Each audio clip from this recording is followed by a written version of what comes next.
You're listening to DraftKings Network.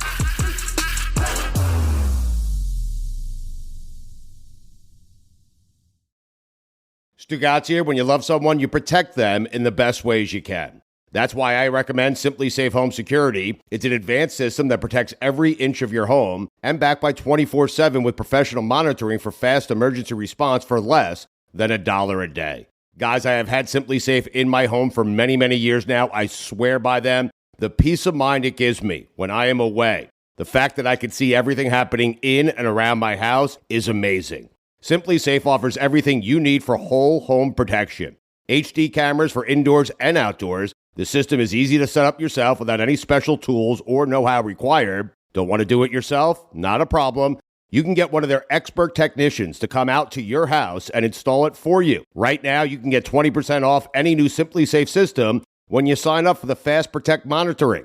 Just visit simplysafe.com/DLB. That's simplysafe.com/DLB. There's no safe like Simply Safe. Be warned that once you pick up a refreshingly cold drink from McDonald's and people see just how refreshingly cold that drink from McDonald's is, you may create drink envy. Because there are drinks, then there are drinks from McDonald's. For a morning brew that really creates a stir, get any size iced coffee, including caramel and French vanilla, for just 99 cents before 11 a.m. Price and participation may vary, cannot be combined with any other offer or combo meal. Ba-da-ba-ba-ba. This is the Dan Le Batard Show with the Stugotz podcast.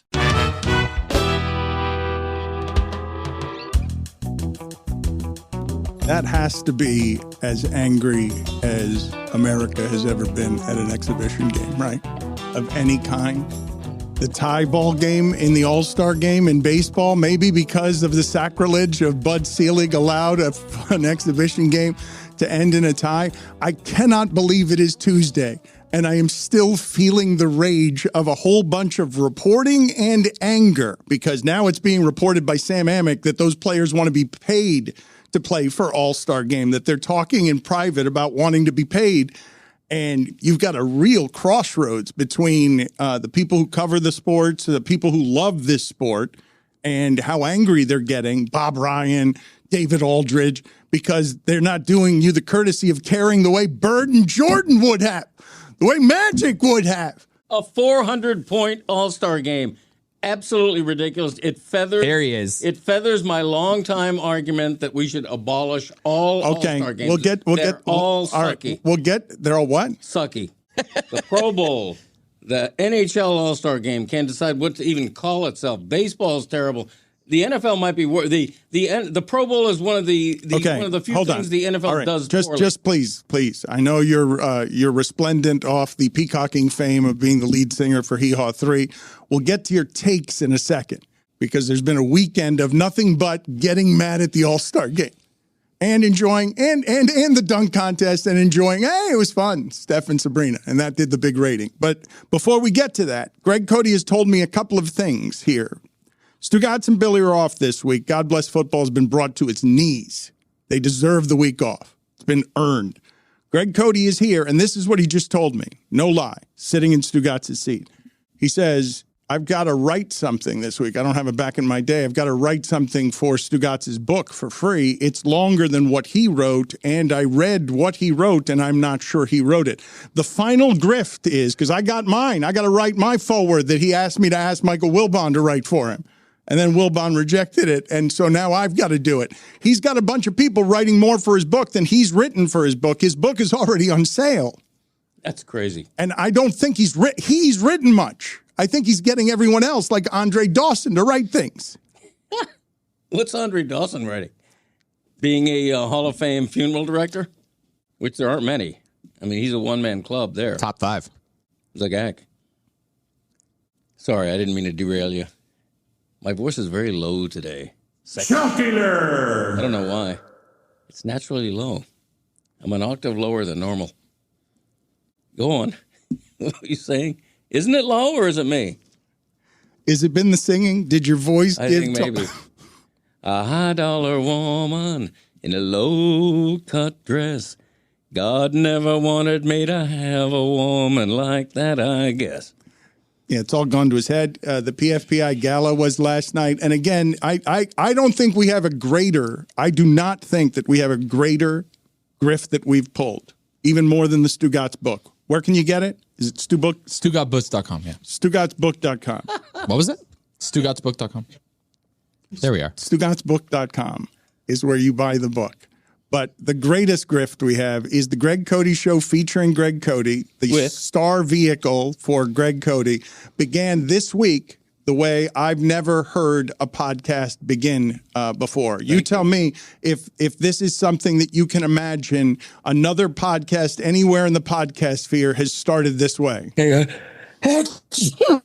Sorry. So that's an actual sneeze that begins the Greg Cody Show featuring Greg Cody. Sorry. It's actually a cold open. The sneeze happens in the episode, but we take it and start the episode with it. It's like, creative producing. Little podcast producing there. I've sneezed almost 100,000 times in my life. That's a made up stat. No, I keep track. And this, to my knowledge, is the first time that my sneeze has literally been the word achoo. Sorry. That can't be true. Achoo. I never sneezed achoo. He said he was surprised by the sound that came out of his own body. That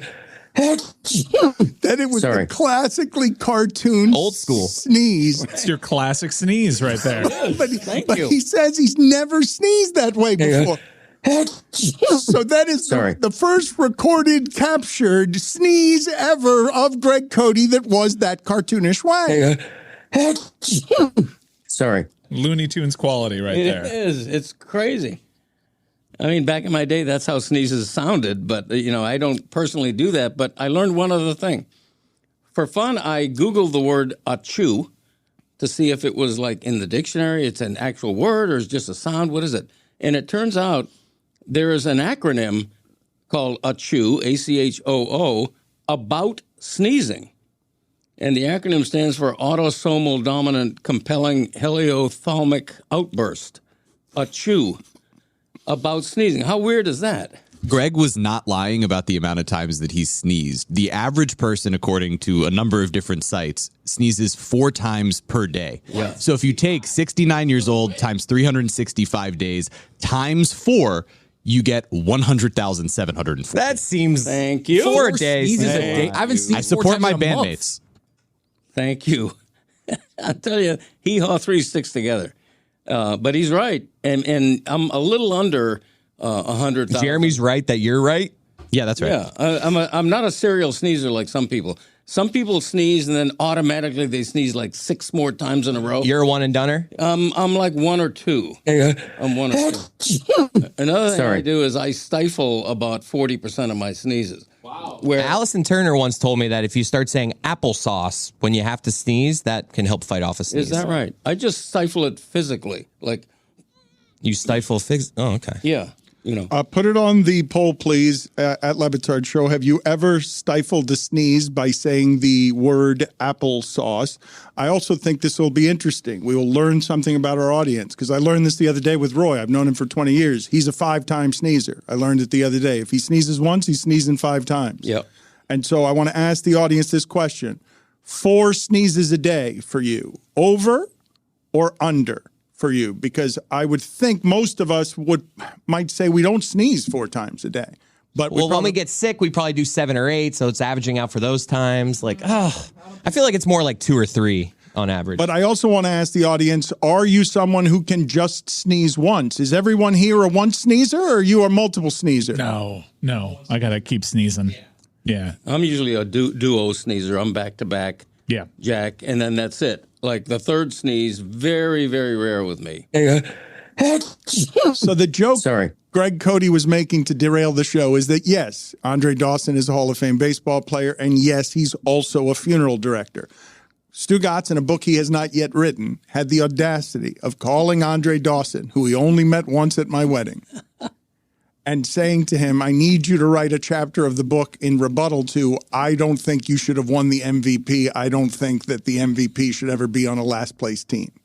Do you think Stugotz, when he was figuring out the chapters he was going to write, he's like, who can I get a hold of to like? I feel like he wouldn't have written. You've got Stugotz figuring out the chapters he's got to write. I'm just saying, an Andre Dawson chapter only happens if Stugotz thinks he can get Andre Dawson to write. That's a good call. A rebuttal. Yeah, absolutely. I've got to, though, because Greg Cody and I now, as if we don't have enough to do while he's off, I have to write something for this book that now has a deadline. And I cannot tell you how much it genuinely delights me that book, not yet written, is already on bestseller lists ahead of everybody else's books. Number one pre-ordered, even though I'm telling the audience. This sounds like a grift to me. I'm warning the audience, but I think this book is going to get done because what that website is not that a book is done, it's that a book deal is done, which means he's gotten the advance, which he's already spent. And so now we've got to finish the book for him. So no cut for you? Like, how does this work? Is Stugotz offering money to people? Not to me. Mike Ryan, why are you looking at me this way? What? I'm just watching you do play-by-play on the latest script. Yes, I agree with everything that you're saying. That's amazing, He spent though. the money for sure. That's why he's not here this week. He is actively spending that money. What is your chapter about? I am commenting on Stugotz saying that the 2003 Fiesta Bowl was a scam because of the controversial officiating play and that the Miami Hurricanes are the true champion from that season. Fireworks went off. You were saying he's arguing that the Miami Hurricanes should get that championship, and you've got to make the argument. You're the heel argument. He gets the easy argument. You get the anti-Miami argument. I mean, I don't want to give away too much of his book, which hasn't been written yet and is already for sale, and is probably outselling The Pride of a Lion. But I had the choice of whether I was going to rebut or whether I was going to agree. And yesterday, instead of writing anew back in my day, I was busy helping write Stugotz's book for free. So that's why I don't have a back. Mike Ryan, can you please celebrate from the back row where it feels like you've been demoted? Can you please celebrate for me? Which one feels better to you as a creative, funny enterprise? That Stugotz would have a best-selling book he has not yet written and is getting us to write for him on the promise through these microphones that we will, and they trust us and not him? Or Greg Cody starring as lead singer of Hee Haw 3. What about me sitting in this chair? And wait a minute, there's more to this. And now being genuinely disruptive. His son has told me he's gone full diva and he's talking about touring. He's talking about missing shows so that he can tour. And, I got another good one. One more good one. This weekend, he asked me, hey, Hee Haw 3, I own the rights to that, right? Like, do I need to check with anybody? And I just texted him back, hey, check with Bimmel, our COO. And he's like, ship sailed, already selling the merch. Yeah, the merch store, we have a special Hee Haw 3 outlet in our merch store. I can never remember the website name or how to direct people. Your own website? Yeah, what is it, Christopher? Do you know? Really good. Any idea? That's good promotion. Yeah, I have a staff that handles. Chris is looking for it right now. No, I got it off the top of my head. It's heehaw.thegregcodyshow.com. Right. Heehaw3.thegregcodyshow.com. It's actually Hee-Haw, Jeremy. It would be the Hee Haw 3 thing to answer your question. Okay, I searched both. And the merch is just flying off the shelves. I thought it would just be like a cool little thing that we would do for the people in live attendance for Las Vegas. Don't cheapen it. That's right. But That's Greg correct. decided to apply this whimsical backstory to it with timelines that totally ignore the fellow ages. I'm all about whimsy. No, you're all about commerce. And this, you did, like, what's the point of asking my permission on something if you're going to do it before I've responded? Well, you didn't respond in time. I know you're busy, but I gave you like 2 days. You didn't respond. I'll go ahead and give you approval. It's yours. Thank you. I mean, it was introduced from the Greg Cody lore. Your first act, though, as post-Vegas, is to cheapen what it is you guys have done. Your first act is to immediately sell out. No. Do I get a cut, Greg? The real issue here is Yeti now, who's dipped a toe into the Lebitard show world, is terrified of upsetting the Lebitard. Like, me and my dad are just kind of like, put it up there. Who gives a shit? Right. And Yeti's like, Jenny is going to get mad at me if we do this. Because there's going to be money involved. Yeah, you guys can have your own merch, and there can be officially licensed LebitardAF.com. But you're forgetting something that he has not yet negotiated with a member of Hee Haw 3 because because now he started a commerce where he's going to take all the dollars, which is why I told him to check with our COO. Yeah, if I can get a cut, then I'm totally Team Greg here. If I could get a picture with a shirt with a picture of my face on it that's a little unlike this company, I would really love that, Greg. You know, as with most super groups, naturally the front man is going to get the bare share. Totally fair. Of the pie. But, we're thinking of giving the other Haws, Jeremy and Yeti, a 20% cut. So I think that's 20% total for them or each? Yeah, well, that's to be determined. Greg, this is why I told you that. If I was all about commerce, I wouldn't be writing a chapter of Stugotz's book for free. This is why I told you to check with our chief operating officer of Meadowlark. Yeah, Yeti was doing that on my behalf. Yeah, but you went and sold the shirts anyway. Well, we didn't hear back in time. We reached out. That's how that works. You set a deadline on me? Yeah, I'm too busy writing Stugotz's book. You're setting a deadline on me. I didn't, because I reached out within 24 hours. Like you. It was more like 48. I keep track. You know, you're not great about responding to texts. Greg, let's be honest. You're not. You're not. Stugotz here. When you love someone, you protect them in the best ways you can. That's why I recommend Simply Safe Home Security. It's an advanced system that protects every inch of your home and backed by 24/7 with professional monitoring for fast emergency response for less than $1 a day. Guys, I have had Simply Safe in my home for many, many years now. I swear by them. The peace of mind it gives me when I am away, the fact that I can see everything happening in and around my house is amazing. Simply Safe offers everything you need for whole home protection. HD cameras for indoors and outdoors. The system is easy to set up yourself without any special tools or know-how required. Don't want to do it yourself? Not a problem. You can get one of their expert technicians to come out to your house and install it for you. Right now, you can get 20% off any new Simply Safe system when you sign up for the Fast Protect monitoring. Just visit simplysafe.com/DLB. That's simplysafe.com/DLB. There's no safe like Simply Safe. Don Le Batard. It's been a lovely cruise. Oh, man, that's my outro. That's, as my casket is being lowered. Jesus. I'll have been cremated a week before, but we'll do the casket thing just for show. And as my casket is being lowered. Wait a minute. Whoa, empty casket? It'll Closed? be empty, just for show. What's the redundancy there? We're going to put on a public display. Yeah, naturally. Stugotz. What do you do with the ashes? You're going on a lovely cruise. Exactly. Maybe we'll throw them over. My wife will throw them overboard. I would assume she's necking with her new husband. This is the Don Le Batard Show with the Stugotz. Presented by DraftKings Fantasy Sports. Check out what DraftKings has to offer this season with code Dan, because life's more fun when you're in on the action. DraftKings, the crown is yours. Gambling problem? Call 1-800-GAMBLER. Age and eligibility restrictions apply. Void where prohibited. See DraftKings.com for details. Greg, why are you asking permission for something and then not waiting for permission? There's a statute of limitations there. You don't decide that. Yeah, I think I do. You don't decide for a company? Okay, here's the thing. I know applying. You think you decide that for Meadowlark?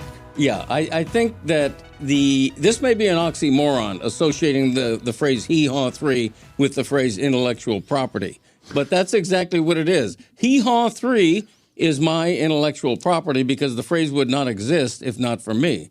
The hee-haw 3 were formed in the early 60s. Uncle Dick says that's not your phrase, that you guys stole it. The Uncle Dick has accused that of not being your property, that it comes from mid-'80s radio. You're forgetting about the bidet up, too. Yeah, Uncle Dick is laying claim to the bidet up, but the hee-haw 3 is mine. It's my intellectual property, and it exists because of me. I'm very proud of that. And it's on a shirt now in my merch The shirts store. have our faces on it, though, Greg. Greg, you 20% sell their feels a little low. We might have to negotiate. Greg, you can't. Well, Dan, you should say that. I mean, you guys sell our likenesses, and we don't get any cut of that. No, but everyone here is salaried. I'm not. There you go. Well, whose fault is that? I'm not salaried either. I've tried. Jeremy's. Whose fault is that? Is that my fault that he's not salaried? By the way, speaking of Uncle Dick, on the current Greg Cody show, which dropped yesterday. Enough about Jeremy's contract situation. Yeah, it's fine. We're going to treat the hee-haw, too. Can I get a contract with you, Greg? Absolutely. No, Thank you. You'll get your share. But on my latest podcast, Uncle Dick finally reveals the truth about the great coffee can incident of 1969. Did find an issue in perusing your merch shop. The image that you're using to put on your merch was snapped by Metal Arc. Greg. That is not your property. That is our photo. So you can still put up merch. You're just going to have to pull that because that is our image. Okay, let's give Metal Arc a cut. Tomato, tomato. Mike, why are you laughing back there? This is your new role. You're laughing. This is your stuff to now manage. If you're climbing up in the company, this is. I added it to my list. Also, get Jeremy Salaried is now on there. Aren't you? Thanks, Mike. Make a movie. Aren't you talent recruitment? Aren't you basically talent development? Yep. TD. Developing a ton of talent right now. Huge talent. Big talented folks. Chris Cody, I want to get to I do want to get to the Panthers, okay? Because thank God. I saw last night that Ottawa won at Tampa, and Tampa's broken now. Yeah, Panthers broke Tampa. Panthers have broken Tampa. Are you kidding me? Yeah. Are you kidding me? Vasilevsky got pulled. How are we not celebrating this? Is it because it's not the postseason? Because we've been trying to slay that giant for 5 years. 5 years. Yes, and it depends on what happens in the Eastern Conference. There's an opportunity for the Panthers to actually slay the Dragon, depending on how the playoff matchups work out. But if the Panthers are first in the Eastern Conference, we won't see that as a first-round matchup in all likelihood. The Panthers beat the Tampa Bay Lightning, was it 9-2? Yes. 9-2. They beat them by a touchdown. And this is a game that saw the Panthers score 9 unanswered. Tampa Bay scored the first goal in approximately 40 seconds. No one in the NHL in the year 2024 has more points than Matthew Tkachuk. And we knew that he would ascend. And he started slow. We knew that he would ascend towards this second half of the season, but he's ascending to best player in the league status. It's him and McDavid since the calendar turned to 2024. He's been a monster. This team is so aggressive. They mastered Paul Ball. We told you that a couple of weeks ago. Their forecheck is so oppressive. It's a high press that just does not give. Bobrovsky is having his best season as a Florida Panther. Reinhart has actually hit a bit of a dry spell. He's not scoring goals the way that we've grown accustomed to, but that's okay because there's people there to pick up the slack. This Florida Panther team right now is playing the best hockey in franchise history. It's not just that, right? It's yes, you can say that, and that's startling enough. You can make the argument that they feel like the best team in the league, that they can beat anybody, that it's obvious. And when I cite Tampa, the only reason the sport matters in Florida is because of how it matters in Tampa, because they created a juggernaut, and it kept getting in the way of the Panthers. The part of this story that I find most staggering, and I don't have a lot of precedent for what I'm about to say, I remember us being squeamish about the best offensive team in Panther history being dismantled by playoff hockey. The best offensive team, one of the best in hockey history. And then they said, nope, we're going to change it. And they made Florida Panthers hockey with that trade, blowing up something that was the best offensive thing we'd seen. Like just a total counterculture move against anything that anyone does in sports. You go back the next year with the same guys. No, they said immediately, not good enough. We're going to overhaul this and give us a minute, because once we master playoff hockey, we'll play it all season long. And now they've got a team that nobody wants to face. Not the Bruins, not anybody. And it's crazy to think that they can make hockey matter in this town this way by being better than everybody. And they're building a hockey culture. Their fan base now starting to get a bit of a reputation as unpleasant, kind of reflecting the identity of the team. There's videos of Panthers fans have made the trip up to Tampa, shutting down the concourses and leaning into this really get under your skin type of mentality that the coach has preached and everyone has acted out on. And to your point, Dan, it took a while. This is a team that was an 8 seed last year and got lucky to get into the playoffs. But now, especially in this stretch where, Chris Cody, correct me if I'm wrong, they're 1 away from tying the NHL record for consecutive road wins. Yeah, they've won 11 in a row on the road. They're doing this against the cream of the crop. They're beating Vegas. They're beating Colorado. They're beating Boston. This team right now, you'd almost want the playoffs to start right now because they'd be entering as a total house of fire.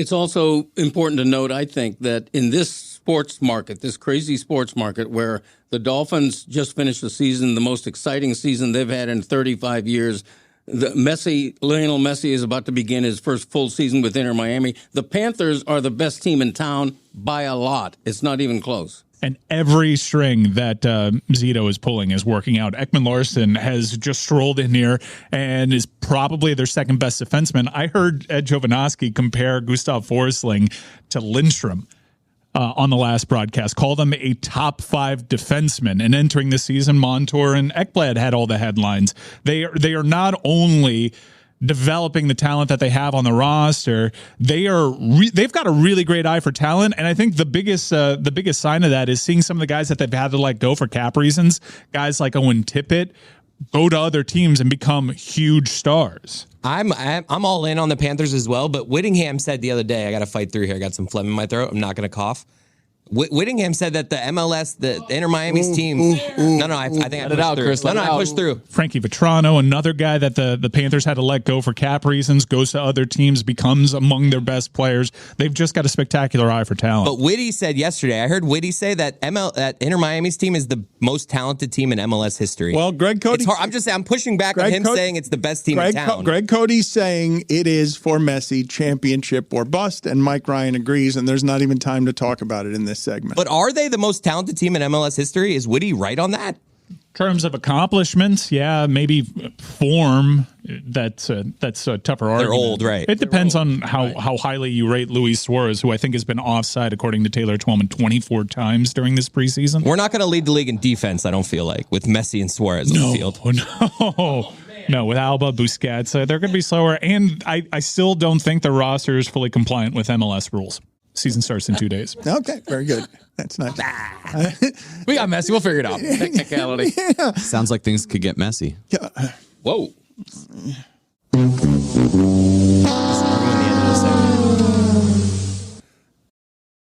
Howdy, folks. It's Mike Ryan, and this winter weather is a great excuse to gather with friends and crack open a cold one. Make these moments even better with Miller Lite, the great-tasting light beer for people who love beer.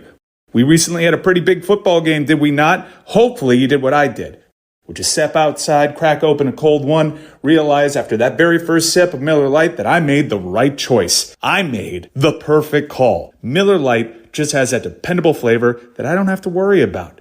I don't have to waste any time thinking about what I'm drinking. Miller Lite has the right balance between taste and lightness. It means you get to spend more time drinking with your friends and less time thinking about what you are drinking. Miller Lite. Great taste, 96 calories. Go to MillerLite.com/Dan to find delivery options near you, or you can pick up some Miller Lite pretty much anywhere they sell beer. It's Miller time. Celebrate responsibly. Miller Brewing Company, Milwaukee, Wisconsin, 96 calories and 3.2 carbs per 12 ounces. Starting is everything when it comes to fitness. Peloton helps you start no matter what level you're at. Wherever you're starting, there's thousands of classes to get you moving. Whether that's beginners or advanced rides, feel-good live DJ rides, or artist-themed rides, they've got something for you. Peloton bike instructors keep you motivated from day one. They'll show you the basics, help take the guesswork out of your workout, and encourage you to build from there. And now with Peloton Entertainment, you can keep moving and watch your favorite TV shows and live sports as you ride.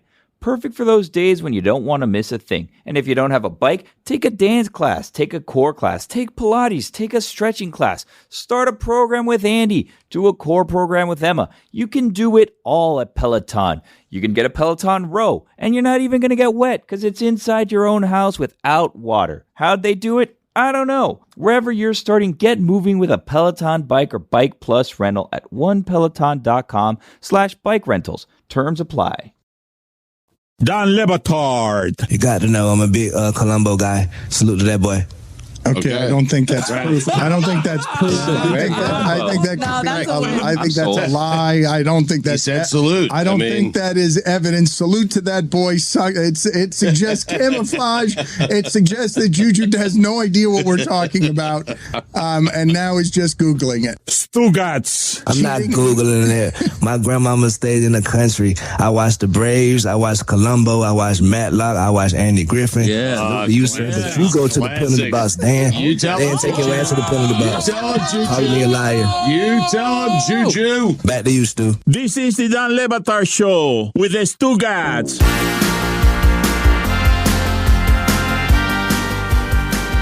Mike Ryan wants to get us all fired up for Senators-Panthers right here because basketball, the All-Star game, it's a slow time in sports. We got really unreasonably mad.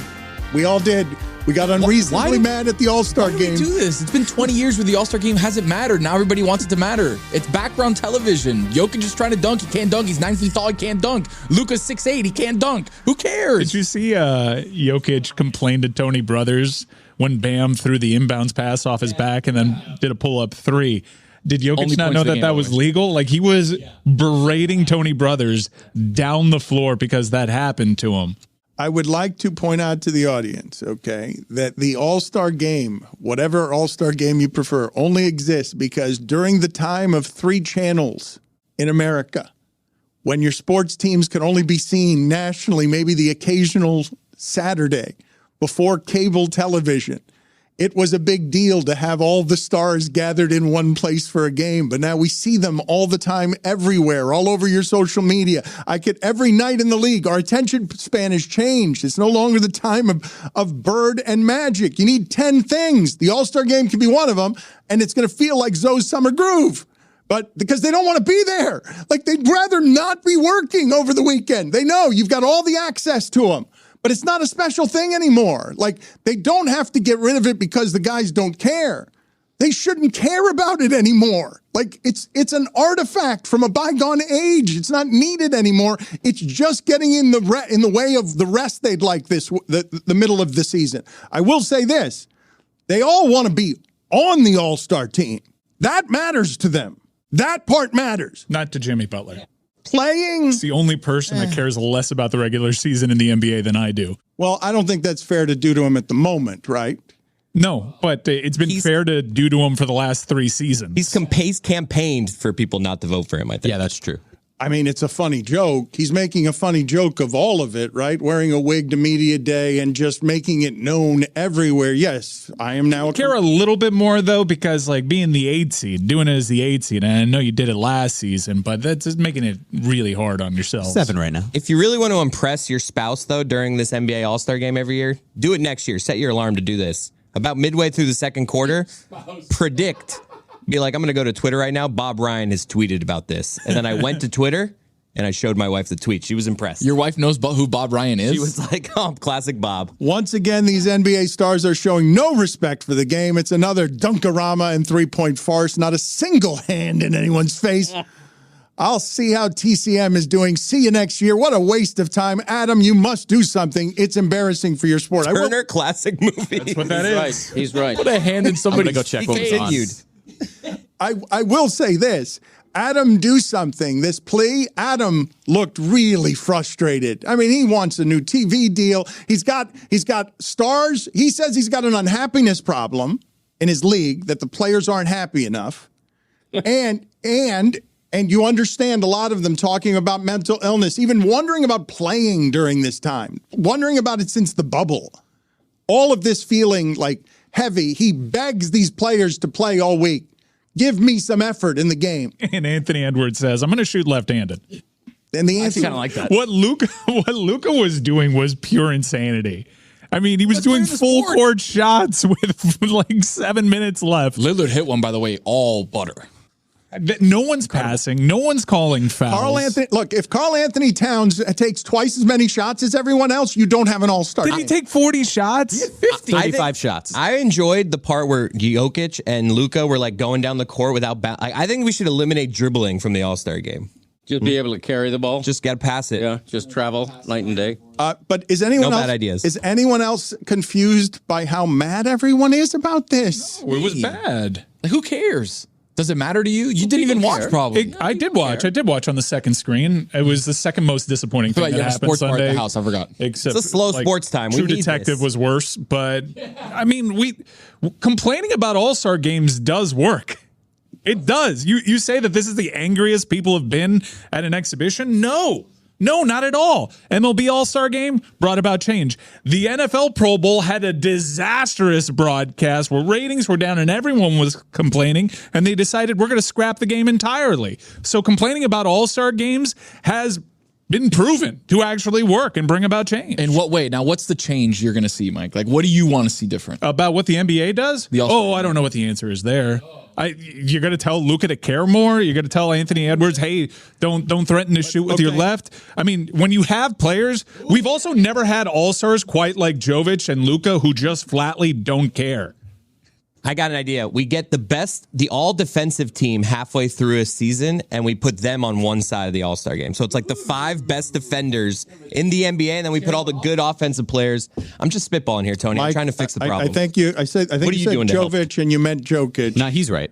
I think the only way to save the All-Star game format is to really flip it, and where all of a sudden guys are competing in other sports. Okay, hear me out. Oh, NBA players, my boy Cook. NBA players like equestrian are involved in a home run derby. Okay, nobody. Baseball players are on skates. Nobody. Look, no. This is the way you do it. This is the way you do it. This is how the NFL did it. Yeah, exactly. Throwing a sneezing contest. Sorry about that. It's a terrible idea. That's not a bad idea. A sneezing contest. Can you sneeze on cue? Or stifling a sneeze contest? Yeah. I don't know how you force. What made Steph and Sabrina pop out from this weekend was it felt like something was legitimately on the line there, and people were trying their best because it meant more. And that was cool. Incidentally, just watching her test him and having him have to that seemed like a good amount of pressure that was on Steph shooting. It was one of the better results because I was trying to figure out how do you win if you're Steph Curry here? And I think he found a way to win by putting up the highest score.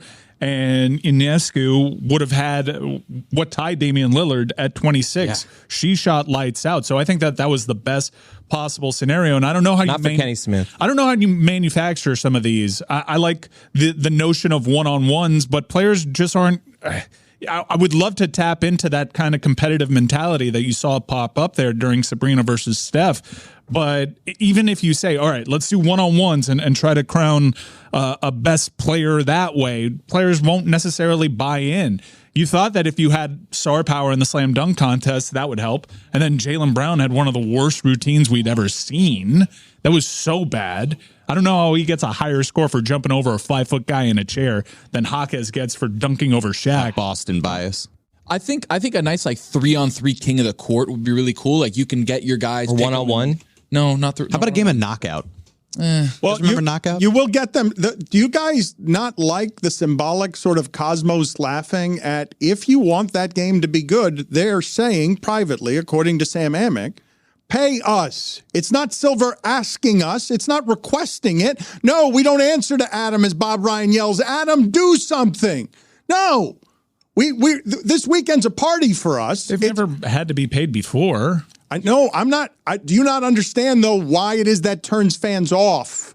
Like how it is that's the great divider, and then it makes the media criticism even louder when these guys can't be bothered enough to care about something that they're being celebrated for. We can't honor you enough. How much must we honor you? By giving you millionaire fame and riches and the life everybody wants, and here's a televised weekend at the top of your sports and pop culture. Can you do us the courtesy of caring? No. They've never had stars like they do now. Jokic and Luka try to make them care. They barely care about playoff games in terms of how they approach the game. I know what we saw in the All-Star game is distinctly different, but it's also a personnel issue. We laughed all summer at Jokic's inability to feel. What's the number that you would give every NBA player for them to care? Is it 5? Is it 10? The part that I'm more interested in, honestly, I'm not even saying there is a money amount. All I'm telling you is, what do you think that league has wrought in 15 years of player empowerment? Many years ago, they made it about Bird and Magic, and they built their sport. And then everyone got that power. And now you can see what's happening on John Morant's Instagram. You know these people. They made them all stars. Their social media activity is leaps and bounds ahead of all other leagues in creating the stories of stardom. And this weekend, the young ones, and this matters, the generational, the young ones who are taking over the league from the guys who cared like Steph and LeBron, they're like, it's another week where you're asking me to play basketball. And it doesn't matter that much to me. I'm already a star. How much more of a star are you making me by making me play in this game that only Bob Ryan cares about this way? Although it turns out now all of American media cares about it that way because everyone got pissed off. NBA players treat All-Star Weekend and the All-Star Game exactly as they should, as a frivolous exhibition that means zero. They don't want to play defense. Why would we play defense? We just want to run up and down the court and show off a little bit. I really do think, though, that why wouldn't you expect this generation to also have a different relationship with what work looks like? Are we just reading into one isolated incident, though? Because we've just taken out an entire generation. Mike, they have never cared less. What the product that was put on the court on Sunday, this is why people are so offended. The players have never cared less about the honor of it. It was obvious. I'm so old. It really just doesn't matter, though, right? Because this is the way we all can and maybe should be approaching work, right? Like Gen Z says, if you're paying me to be there from 9 to 5, then I'm going to be there from 9 to 5, and that's it. And if you want me to work overtime, you're going to pay me overtime. So for the NBA, why would they approach this any differently? There's the only thing that matters, right, is whether or not they're all NBA players during the regular season, because that ultimately affects their contracts. And that's why you have guys like Tyrese Halliburton coming back early from injury to try to make sure that they're there. But ultimately, this doesn't matter. I know, I believe it was David Aldridge who said that they should basically take $12 million, put it at center court before the game and say, hey, this is winner take all. So everybody gets $1 million if they win. And that might make it competitive. But outside of that, there's no real reason for these guys to care about this game. Like a literal pile of money. Yeah, literally. Yeah. Like wrestling, it's above. Yeah, yeah. No, he literally said Michael Buffer should announce it. Brought to you by Draft. Ladder match. Why not? Why not? Why not? We'll put $24 million above the court. And the optics of that are great. I mean, put it in Las Vegas. That would be great. There's no reason for players to care about this All-Star game and treat it like work because it's the opposite. It's a respite from work. I got an idea here. I just thought of another good idea. So you put that money at the center court. This one side of the court's the west side, one side of the court's the east side. First team, everyone's on the court at one time. All the All-Stars. First team to score 1,000 points wins. But then we have what we have now, which is nobody playing defense. Just wild dunks, like three. I just like it, just chaos and it's not worse than what we saw yesterday. How about a game of capture the flag with all that money? None of us are buying on your idea. All of us wanted to go with you, and we don't understand what you're doing. It's just a free for all. It's just cash all over the floor. No, the cash drops on one side once one side scores 1,000. But how long do you have this game being? Because they scored 200 and some odd points in 48 minutes. 1,000 points. So you have them. But there's no defense. They've been playing 5 hours. I'm just, like I said, guys, no bad ideas. You have a good idea, Tony? I mean, she's very judgy today. I'm not trying to fix it. I don't understand the gnashing. I like it the way it is. Gnashing and wailing about what needs to be done. Hey, man, you know the next step on this. They're not even going to want to come to the party if you don't ask them to play basketball and just throw parties in Indianapolis. Because the best place to be this weekend was in rainy, shitty Indianapolis because the NBA was throwing a big party there that the players didn't care to play in. Howdy, folks. It's Mike Ryan, and this winter weather is a great excuse to gather with friends and crack open a cold one. Make these moments even better with Miller Lite, the great-tasting light beer for people who love beer. We recently had a pretty big football game, did we not? Hopefully you did what I did, which is step outside, crack open a cold one, realize after that very first sip of Miller Lite that I made the right choice. I made the perfect call. Miller Lite just has that dependable flavor that I don't have to worry about. I don't have to waste any time thinking about what I'm drinking. Miller Lite has the right balance between taste and lightness. It means you get to spend more time drinking with your friends and less time thinking about what you are drinking. Miller Lite. Great taste. 96 calories. Go to MillerLite.com/Dan to find delivery options near you, or you can pick up some Miller Lite pretty much anywhere they sell beer. It's Miller time. Celebrate responsibly. Miller Brewing Company, Milwaukee, Wisconsin. 96 calories and 3.2 carbs per 12 ounces. Ah, the sizzle of McDonald's sausage. It's enough to make you crave your favorite breakfasts. Enough to head over to McDonald's. Enough to make you really wish this commercial were scratch and sniff. And if you're a sausage person, now get 2 satisfyingly savory sausage McGriddles, sausage biscuits, or sausage burritos for just $3.33. Or mix and match. Price and participation may vary. Cannot be combined with any other offer or combo meal. Single item at regular price. Ba-da-ba-ba-ba.